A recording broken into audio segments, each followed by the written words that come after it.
Hey everyone, it's Jason. Welcome to an unboxing for Monopoly Builder. This is a different take on Monopoly. It's like 75%, 80% regular Monopoly with a couple little twists in there. So if you're familiar with Monopoly, if you're not, just in case you're not, basically you move around the board purchasing properties. Players land on the properties, they owe you money. But then the end goal of Monopoly is, and whoever is the last player standing. So eventually, you're either going to own enough properties that other players are going to keep landing on enough of them, owing you enough money so they can't afford anything. They go bankrupt, they're out of the game. This follows the exact same thing as that. But there are a couple of twists that make the game a little bit different, a little bit unique and interesting. So maybe if you enjoy Monopoly enough, you want to try it, but you want something different. This is kind of neat. It also adds an end game to it. So kind of on the back of the board here is as you're playing, you're going to be building these towers. So there are no hotels or houses or motels or any of that stuff in this game. Instead, what you do is you're going to be collecting resource tokens throughout the game, denoted by these little colored circles. And then use these resources to build up your Monopoly Island, showing right here. Gather, trade, build resources, build up your island, and then when you build the penthouse, there's only one, the game is over, player with the most points wins. So rather than just trying to play until eventually someone lands on enough bad spaces and losing money, because sometimes that does get kind of like, the game becomes less fun, because one person eventually has so much property and you don't have anything, so you're just essentially playing to either hope that maybe something really terribly bad happens to them, they land on your like one good property, or you just eventually lose, or you just give up. This one, there's more or less going to be a final point to it, because once someone builds that last tower, it doesn't matter who had the most money. Generally, there's a couple extra things for that, but it's not everyone waiting to eliminate the game. It's just once someone builds the last one, the game is over. So someone can kind of choose to hold off until like, hey, I'm going to wait, try and do some extra stuff. Or you can just kind of keep doing it until you get there. And if you are even eliminated from the game, there is a slim but a possible chance that you could even still win. Like maybe if right towards the end of the game you got eliminated and like one or two turns later, you might even have enough points via other things to still win the game. So it does kind of add an extra element to the game as well. So let's look at a little bit of the instructions here to kind of see what's different. So a few things that are different is we will get resources. So each property is assigned a number and one of four building resources you need to build up Monopoly Island: dump trucks, cranes, excavators, or boats. When a property's number is rolled, you get to collect 2 of that resource. So, what that is saying is if we look at one of our cards here, so we have Mediterranean Avenue. So like normal, it costs 30 rent. That's how much it costs if someone lands on it. If you have the matching color, it costs 60 to land on it. So again, not very high. But when any player rolls 12, you get 2 resources. So it kind of adds an extra element of just rolling dice and kind of pay attention to what's happening on your opponent's turn. And it also says the color set at the end of the game is worth 2 points. So collecting your multiple colors also helps you get extra points. So getting a Monopoly by collecting multiple colors will help you get points in the end. Use resources to build your city. Turn your resources into the bank to build floors using builder blocks. Each floor requires a certain number of types of resources. Each player has 12 blocks available, so you can build any way you want. You can build a bunch of one-story buildings or add more floor to build up higher. That's also kind of cool because you can kind of play how you want. Building points, starting points. The taller the buildings are worth more points than shorter ones. There's one penthouse in the game. When one player has built it, the game ends. That player gets a pile of points. Then earning builder's bonus. There are 2 builder bonus cards you can earn at the end of the game. Community builder, player who has the most buildings next to each other, and the billionaire builder, who goes to the player with the most money. So again, there are other ways to earn points in the game. So the board is set up. It should look basically like this. Nothing on there. Your players start out extra points. We do also have a little fold-upable thing for your bank money, which is kind of nice. Not the most sturdy or elegant thing, but it does work. Only problem is it won't fit in the box that way, so you'll have to dismantle and restack all your money. I just set it down and it all fell off.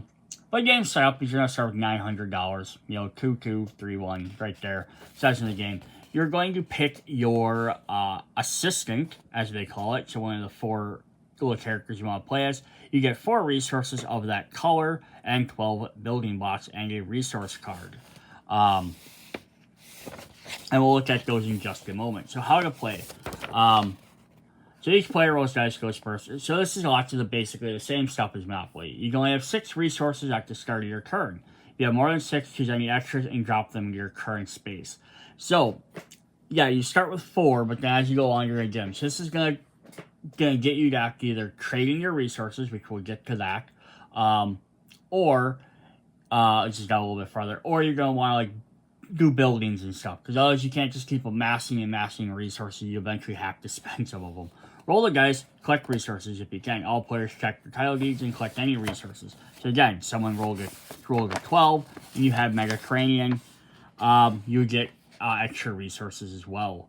I kind of wish the resource dumping thing was at the end of your turn, because then you had a chance to spend stuff ahead of time. Because if you collect stuff during other players' turns, beginning your turn, you have to discard right away, right? So that's kind of a bummer as well. You could have 5 resources, and you could have 3 other players get you a bunch of resources. Now you have to discard them all before you get to do anything. So it's kind of interesting there.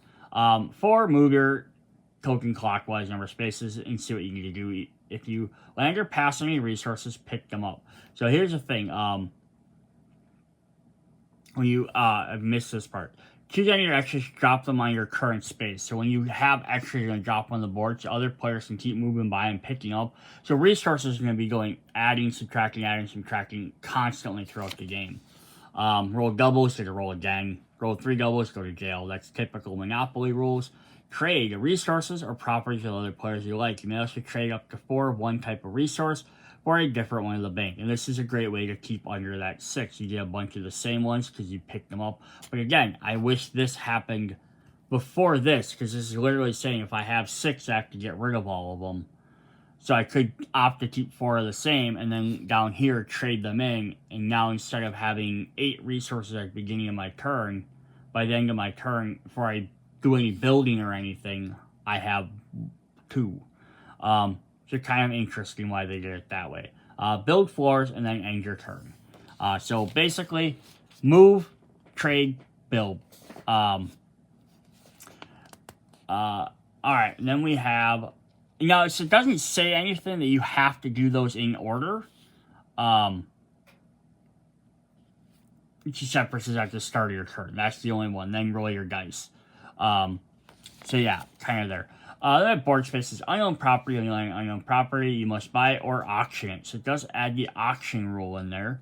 Probably give you the opportunity to collect building resources. It's good to invest as many as you can. You want to buy, just pay the price on the board. It's on the bottom of the board here. 160, 60. Tells you what to pay for them.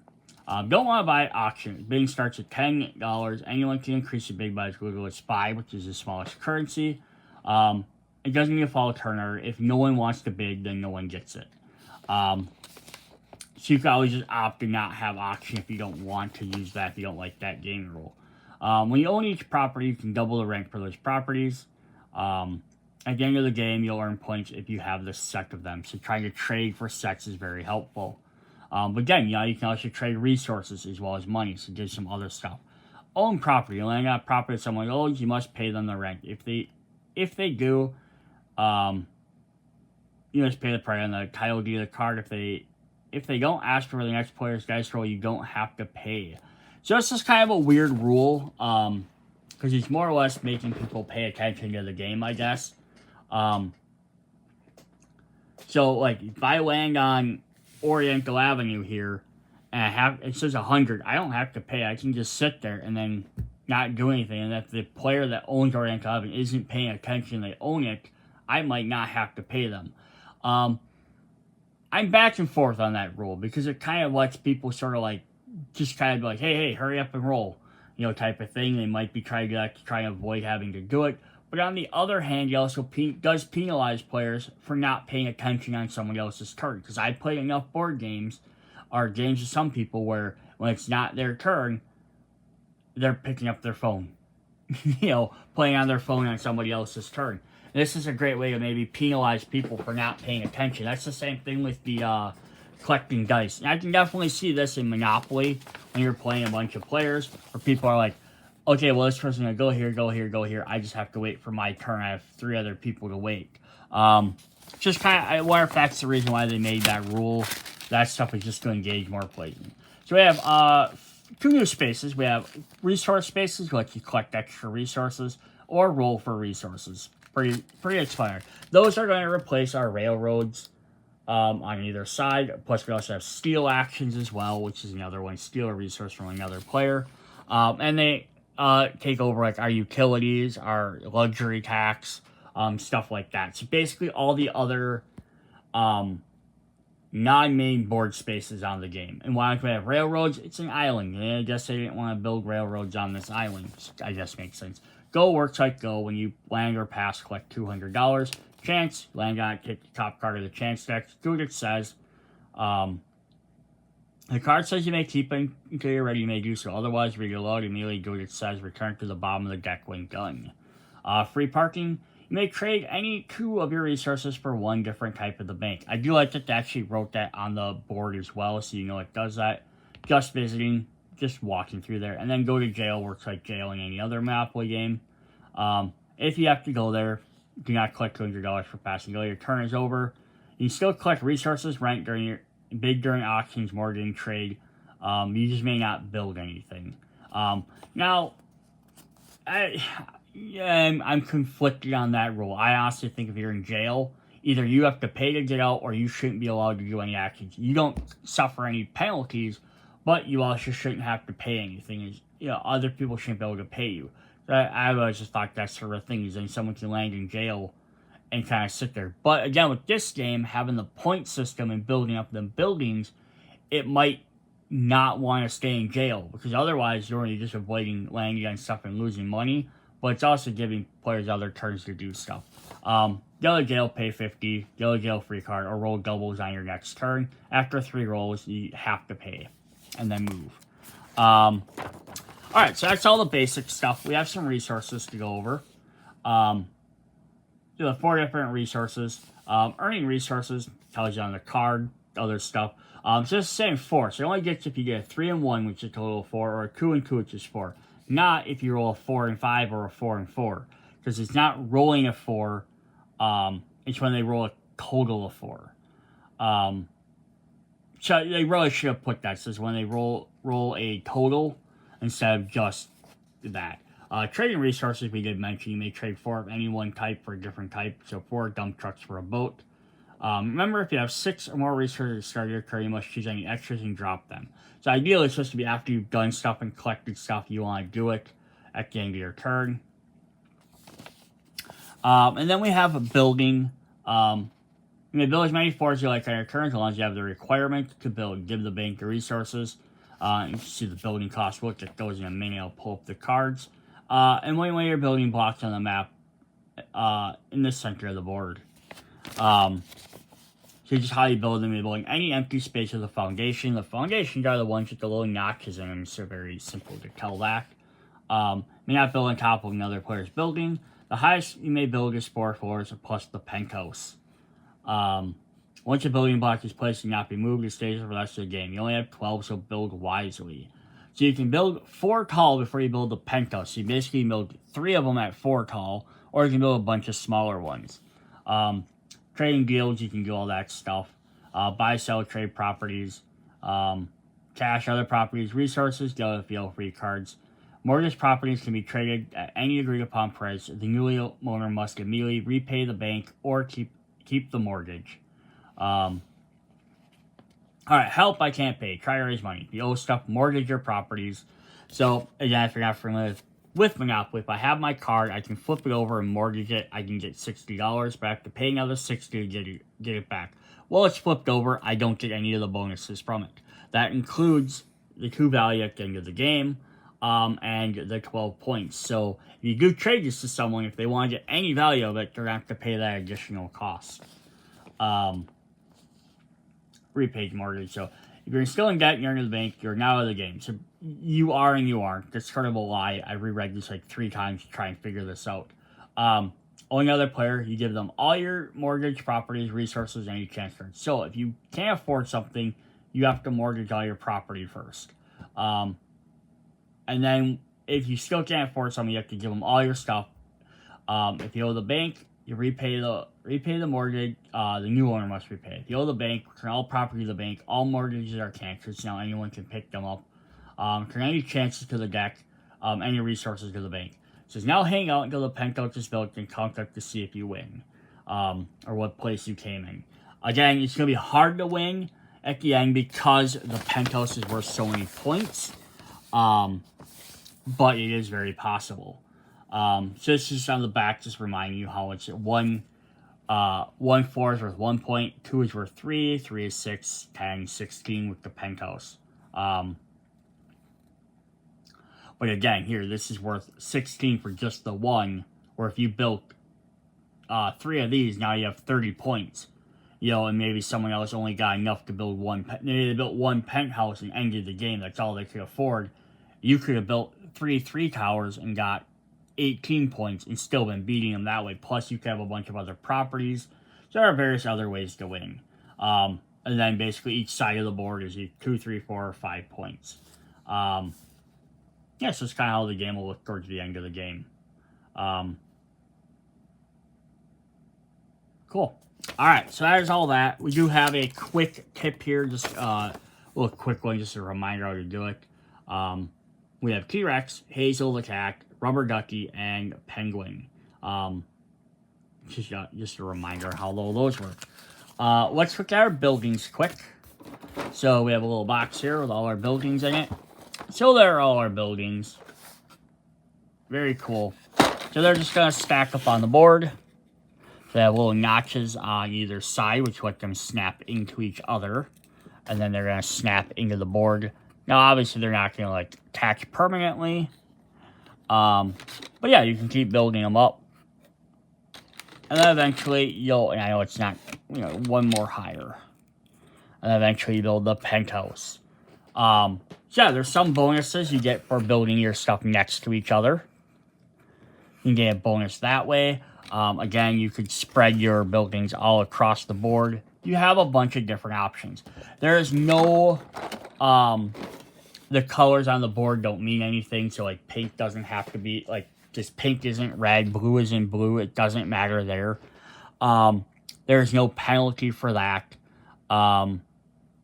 The only thing I do question, I wonder though, is if there's enough spaces that you could fill up every single space if you built 1 each. Because it seems like there's a lot of spaces, and I'm just wondering, that's where I'm kind of curious, is if you can actually block people from doing stuff. Alright, so I just went through quick. I wanted to fill up all the spaces and kind of see what it is. So we have 12 of each color. So, like, if red and green, for example, this is, like, extreme. If they decide just to place a bunch of 1-cost buildings, which would be 1 point each, that's 12 points each. So they earn 12 points for each. But you would see how easily they're monopolizing a lot of the board. And they're preventing the other players from playing stuff. So they have to keep playing up and up. But the thing is, it also means, though, that if they're playing a bunch down here, that they're limiting the other player. Again, you even see, like, the other players could just build 3 towers each of 4, which are 10 points each. So if the game ended like this, yellow would have the clear outside because they'd have 16 plus 20, so they'd have 36 points. Purple would only have 30. And then red and green would each have 12.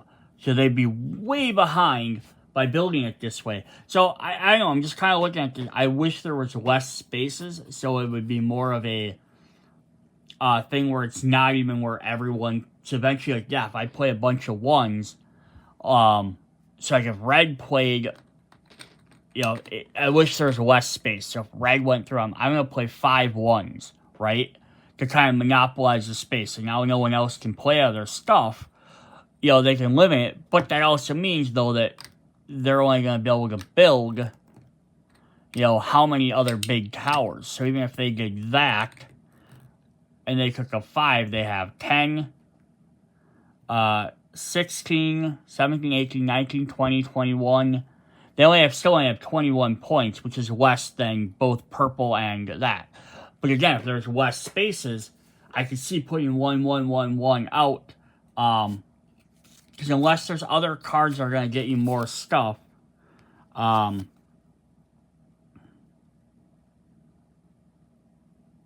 I mean, there's a builder's bonus, but that says you get more. You only get 5 extra points for that, right?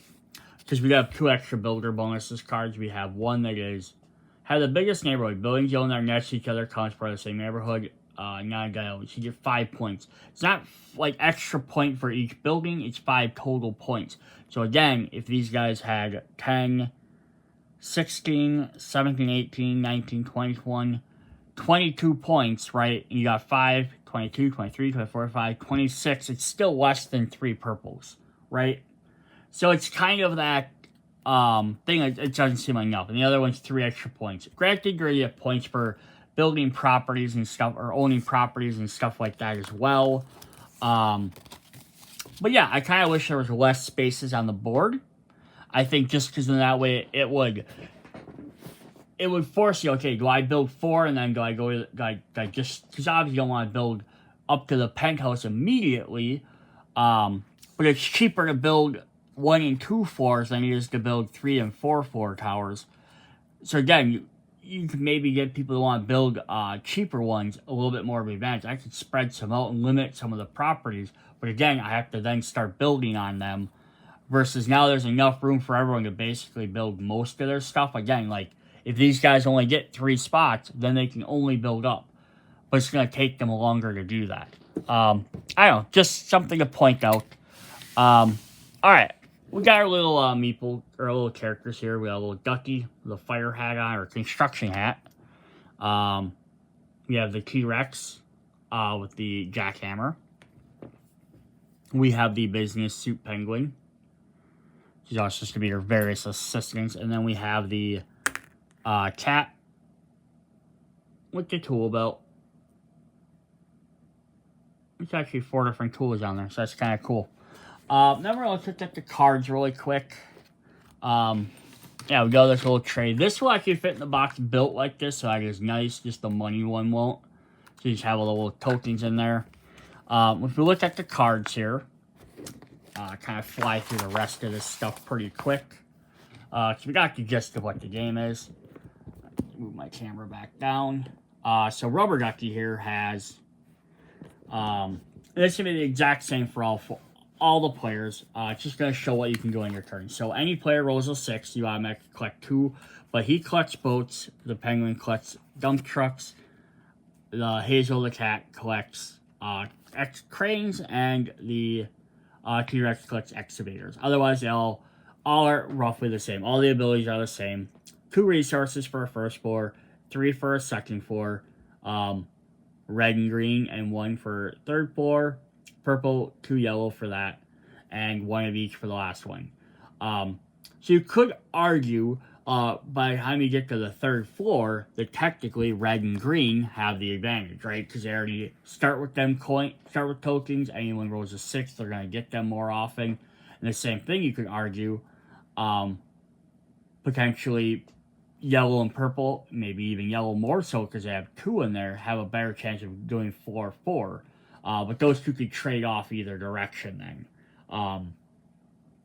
But yeah, very interesting. And then the last one, you have 1 of each resources plus 1.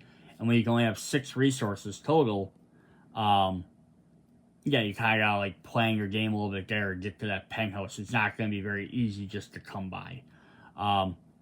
Yes, that's big. And they're double-sided, so the exact same things on each side. That would have been a neat little extra thing they could have done. They want to make the game a little bit more strategic. Just have one side where it's all the base thing, and then maybe like the second side where like like each character has maybe like a special ability or something. That would have been kind of cool. I play a lot of other board games, so that's sort of where that comes from. All right, then let's take a look at our cards quick. I'm not going to look at the mortgage side. But we have Mediterranean Avenue. Roll a 12, you get some dump trucks. And then we have Baltic, you roll a 3. So I kind of find it funny. So the cheapest properties and the two hardest numbers to roll. It's either 2 6s or a 1 and a 2. That's the only two ways you're getting those cards. So they're the easiest ones to buy, but you're going to get the least amount of resources from them. And I think that's kind of how this is going to reflect. So we go to the next one on the board. We have Oriental, which has green and 11, and Vermont, which has blues and 4. So again, next 2, and then they're going to kind of keep going down around that way. St. Charles Place and States Avenue is 10 and 4.